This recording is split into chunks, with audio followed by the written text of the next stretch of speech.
que eu costumo mais ver expressão de arte é na música, principalmente pais e filhos, tá? Traz uma reflexão muito boa, assim, realmente como é a nossa relação, né, com nossos pais, família no geral, e também eu vejo na pintura o reflexo de muita coisa bonita, o belo, retrata o belo da vida. Até coisas trágicas eles conseguem tornar algo melhor de ver a expressão. Eu acho que uma das artes que mais me chamou a atenção para refletir a vida foi a música. A música sempre esteve presente na minha vida, assim também como a leitura. Sempre fui muito apegada à poesia, a ler muitos livros desde pequena, desde criança.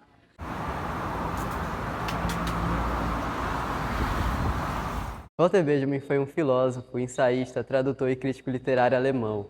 É considerado um dos pensadores mais importantes do século XX e influenciado fortemente pela corrente do marxismo. Em 1913, foi para Berlim e estudou lógica. Foi presidente do grupo de estudantes livres que formava o movimento da juventude. Já em 1915, se retirou do movimento, discordando do apoio dado à Primeira Guerra. Mudou-se para a Suíça, onde ingressou na Universidade de Berna e dá continuidade em seus estudos. Em 1919, defende sua tese de doutorado intitulada O Conceito da Crítica de Arte no Romantismo Alemão. Em 1923, conhece Theodor Adorno e, após a rejeição de sua tese de livre docência, iniciou uma ampla colaboração em jornais e revistas, entre elas a revista do Instituto de Pesquisa Social, mais tarde conhecida como a Escola de Frankfurt. Em virtude da ascensão do nazismo na Europa, Benjamin teve a vida marcada por mudanças. Quando as tropas alemãs invadem a capital francesa, Benjamin tenta fugir para a Espanha pela fronteira. Só que diante do fracasso e do desespero dessa tentativa, comete suicídio na fronteira entre os dois países, tomando uma alta dose de morfina que levava consigo. Sou a Juca Potiguara, ou Júlia, ou Guaraci Tajuíra, que é o nome que minha família me deu. Eu sou uma pessoa indígena, do povo Potiguara, lá do Amarelão. Eu sou artista visual e eu trabalho com ilustrações digitais, pinturas, trabalho com cerâmica também, com estilogravura e diversos outros meios de arte que eu consegui me encontrar.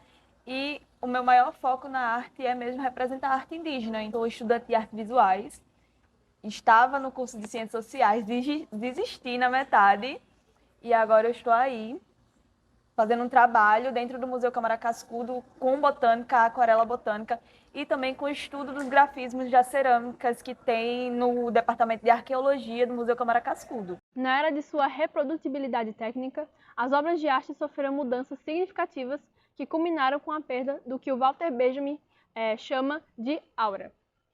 A aura seria a autenticidade e a singularidade da obra, sua existência única. A reprodução em escala deu à arte a capacidade de atingir as massas, deixar de ser cultuada em grupos pequenos e é expandida para as grandes camadas da sociedade. Esse fenômeno, mais tarde, vai ficar conhecido como a indústria cultural.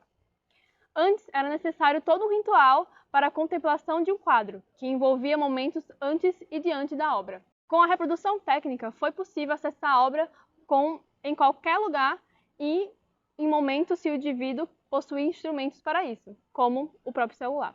Abre aspas.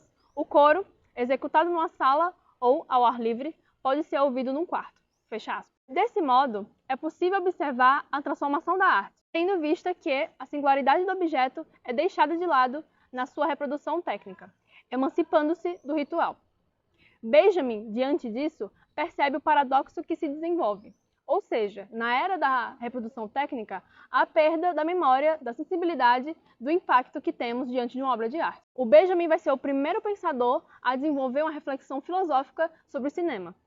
Enquanto que no teatro é possível os espectadores captarem a aura e a singularidade dos autores e das cenas, o cinema não necessita, nem é viável, dessa autenticidade, pois o seu objetivo imediato e último é a reprodução da obra de arte. A massificação das imagens, a alteração delas toda vez que são expostas para o público, torna-se possível captar e fixar a autenticidade, pois não é uma experiência de apreciação única da obra. O autor também chama atenção para a apropriação fascista que ocorre na era da reprodução técnica da arte, em que ela é usada como uma ferramenta para a propagação de ideias fascistas e de manipulação social. Em regimes fascistas, o totalitarismo é algo predominante, e a exploração na capacidade do cinema em criar uma experiência poderosa e coletiva para fins de propaganda e controle social poderia ser usada para manipular a opinião pública e promover essa ideologia totalitária. Walter Benjamin alerta sobre essa doutrinação política, onde a tecnologia da reprodução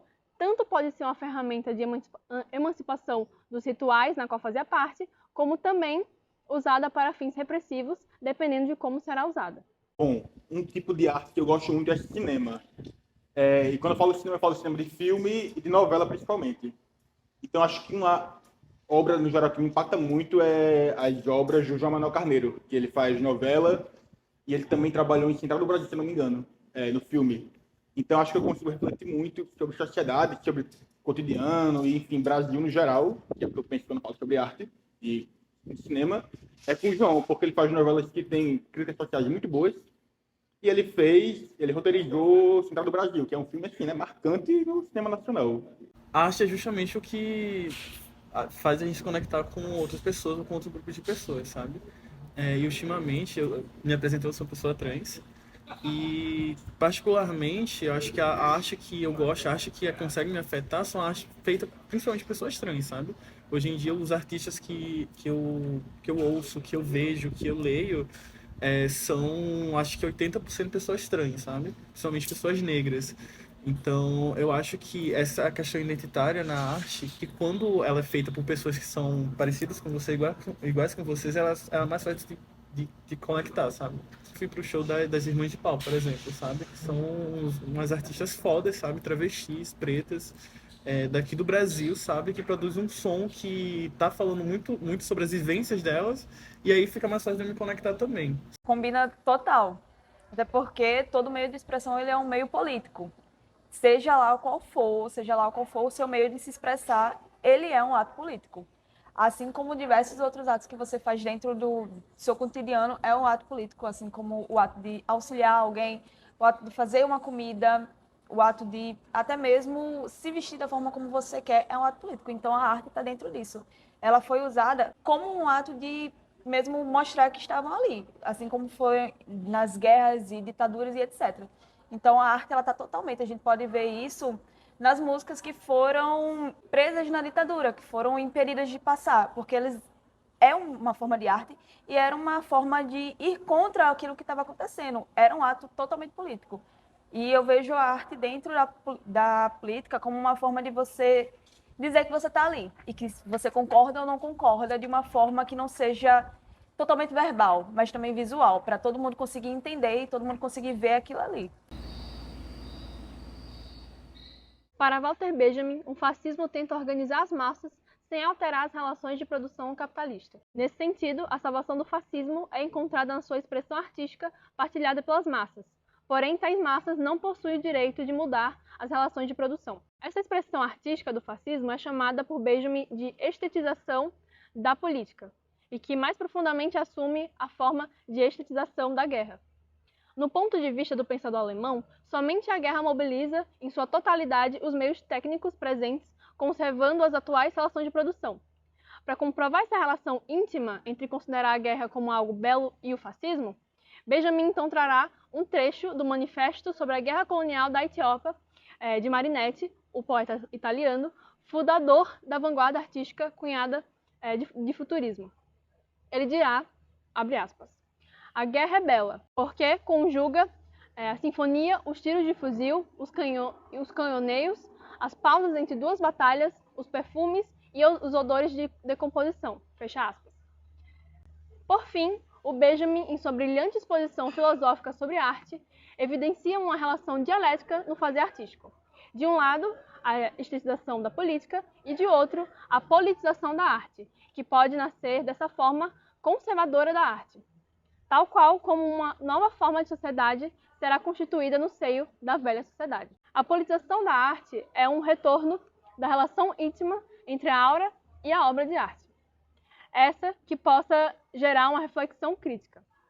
E essa forma de arte está ligada ao comunismo, uma forma de sociedade de produtores livremente associados que superará as relações de produção capitalista e que, em todos os setores dessa sociedade, incluindo a arte, serão pautados na reprodução do ser social, ao contrário da reprodução do capital que encontramos no sistema atual. Me impactou bastante foi quando eu comecei a escutar rock, assim, tipo Linkin Park, com 12, 13 anos. Foi a primeira banda que eu escutei pra valer, assim. Além disso, teve outro impacto importante, teve vários, assim, principalmente relacionado a rock e tal. Por exemplo, quadros de Van Gogh que eu vi, que foi na artes plásticas os mais impactantes. Teve o Nação Zumbi, quando eu vi Chico Sainz com aqueles tambores de maracatu, misturando vários ritmos musicais brasileiros com rock e metal.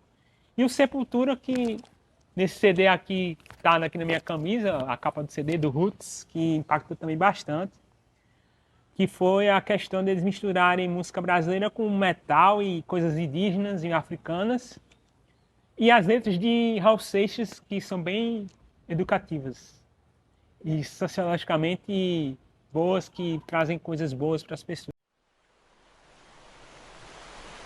Marx, em seus escritos de juventude, nos Manuscritos Econômicos de 44, refletia sobre o capitalismo e sua relação com a estética, sobre a necessidade de superar esse sistema para que finalmente todas as qualidades e sentidos humanos possam se emancipar. Marx vai entender o ato de trabalho de maneira ampla, não como emprego, mas sim como uma interação do ser humano com a natureza, criando uma coisa nova. Na economia capitalista, o trabalho não é mais uma atividade em que o ser se realiza subjetiva e objetivamente, mas encontra-se reduzido às realizações das necessidades vitais do homem. E essa discussão se conecta com o tema da arte, pois Marx vai analisar que somente quando saímos da esfera das carências imediatas é que a experiência estética se realiza verdadeiramente. Um exemplo objetivo disso é que para o homem faminto não existe diferença entre a comida e o alimento. O homem cheio de preocupações não vê sentido na mais bela música ou no mais belo espetáculo. Somente livre das carências imediatas, da miséria posta pelo capitalismo, é que floresce a sensibilidade humana, subjetiva. Que o ouvido musical, um olho para a beleza da forma, em suma, as fruições humanas, todas se tornam sentidos capazes, sentidos que se confirmam como forças essenciais humanas. Marx mostra, portanto, que a experiência estética verdadeiramente humana precisa da superação desse sistema que nos rebaixa ao nível mais miserável. Um dos tipos de artes é bem ligado ao cinema, que me fez refletir bastante recentemente, que foi já fazia alguns anos, na verdade.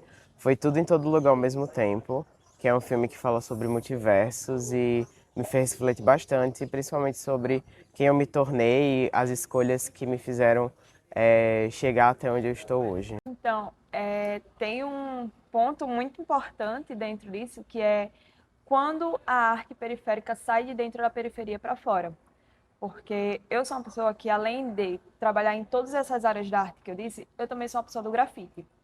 Então, a gente vê que a expressão artística da periferia, a expressão artística das minorias, ela só é feia, só é suja quando está dentro das minorias. Quando ela passa a ser vista pelas pessoas brancas e pessoas de classe média alta, ela passa a ter uma nova visão. E isso mostra muito do que ela representa. Porque enquanto ela está sendo expressão própria do povo que está criando, ela está sendo vista como uma coisa errada. Trabalho muito com grafismo indígena, que é o meu papel dentro da minha comunidade. E eu vejo muito que é visto como algo muito estranho enquanto está em uma pessoa indígena, enquanto está em uma peça indígena. A partir do momento que aquilo ali vira uma tatuagem tribal dentro de um homem branco e etc., aquilo ali é visto como uma coisa totalmente estilosa. E eu vejo isso como uma forma de mostrar mesmo o peso que a gente tem aqui dentro. Porque a gente cria, e cria para resistir, e cria para continuar existindo. Então é uma forma de a gente mostrar, pô, estou aqui, sempre estive. É uma forma de a gente colocar para fora tudo que a gente acredita, tudo que a gente diz que é mesmo e diz que está ali. Uma forma até mesmo de dizer o que a gente não está de acordo. Como os grafites mesmo e pichos que tem pelo meio da cidade aqui de Natal, que mostra total raiva que a comunidade tem contra esse setor que oprime tanto a gente. Então, eu acredito que o maior peso que a gente tem dentro da arte que a gente via, a arte originária, a arte periférica, a arte negra, a arte das mulheres, é mesmo de resistir. É uma forma de mostrar, eu estou resistindo, eu estou existindo, e a minha arte está aqui para mostrar isso.